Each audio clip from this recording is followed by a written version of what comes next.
So mga guys, Rosy Bantol, hindi siya mandar. Walang kuryente na lumalabas sa kanyang ignition coil.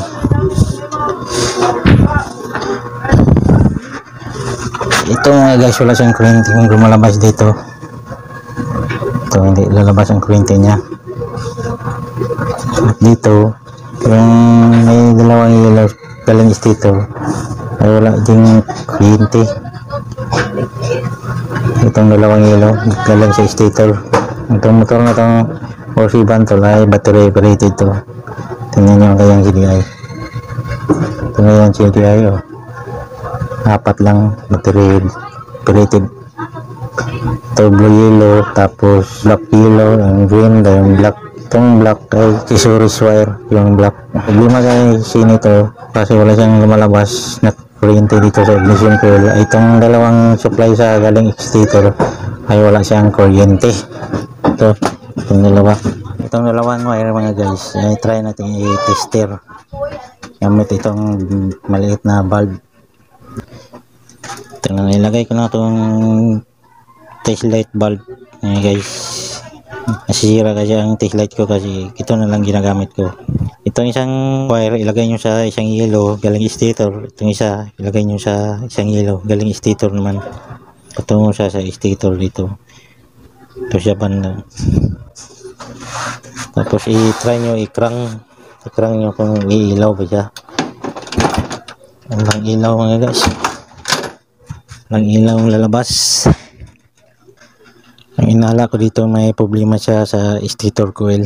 Yung galing stator kasi ang motor na to ay battery drive. Pag nag-test kayo ng gagawin nyo, itong dalawang yellow, pagsamahin nyo itong dalawang yellow, ang wire ng test light dito at itong isa dito, para ma-confirm natin kung sira ba ang kanyang stator. Itong dalawang yellow i-test natin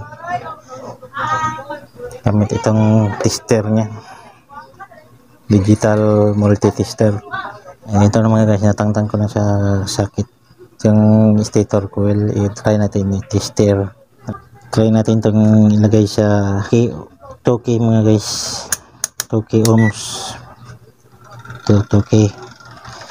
Negative ng tester mga guys ay ilagay nyo sa isang yellow wire na galing stator. Diyan nyo ilagay yung negative ng tester, ilagay nyo dyan sa isang yellow wire galing stator, ang isang black. Positive ng tester dito nyo ilagay sa isang yellow wire. Yun, try natin i-test.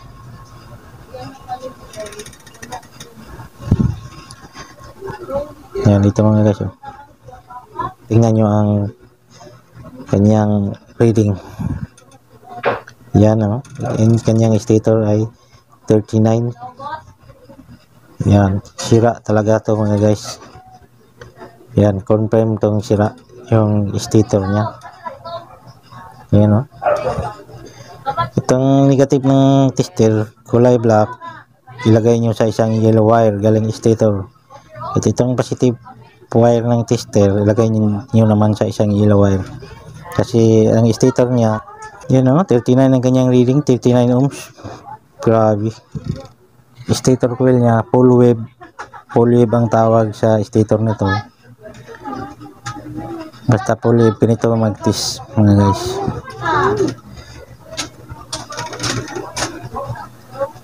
I-try natin ito, ilagay sa ground dito sa body.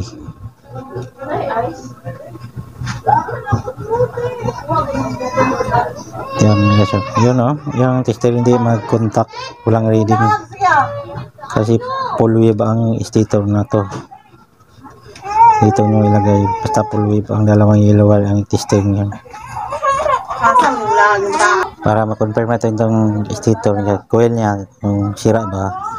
Tanggalin na natin itong camera.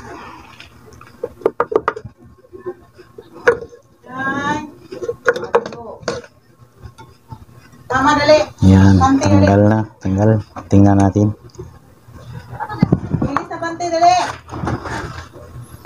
Ito mga guys, natanggal ko na. Tingnan nyo ang flywheel nyo. May ano yan?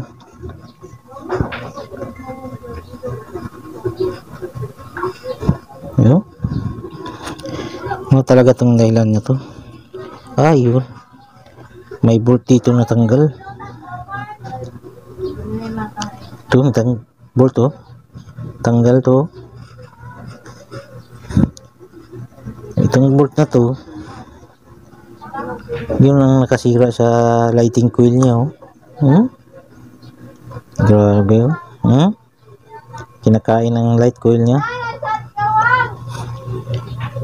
Hinahanap ko itong bolt kung saan. Wala naman dito.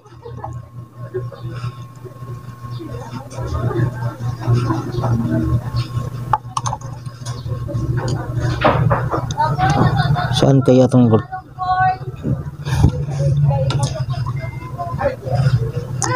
Itong kadalasang masisira sa Rossi. Itong bolt na ito matatanggal. Tapos pag tanggal na yan, dito na siya kakain siya dito. Yan, itong problema.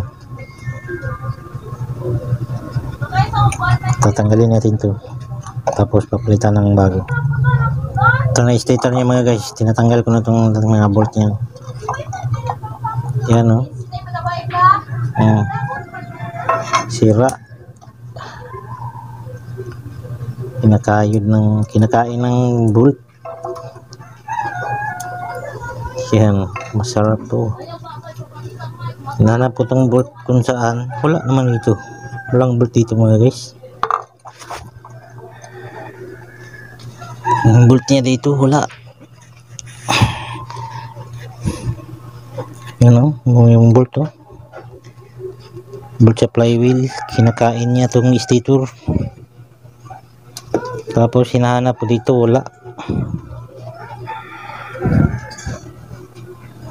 Itong flywheel, tatanggalin ko itong flywheel. Itong flywheel niya mga guys, tatanggalin ko itong flywheel. Kasi may tatanggal na bolt.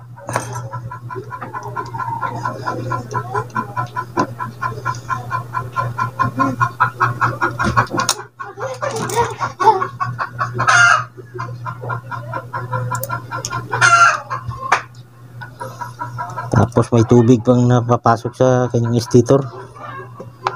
May tubig. Yan, wala yung bolt dito. Walang bolt.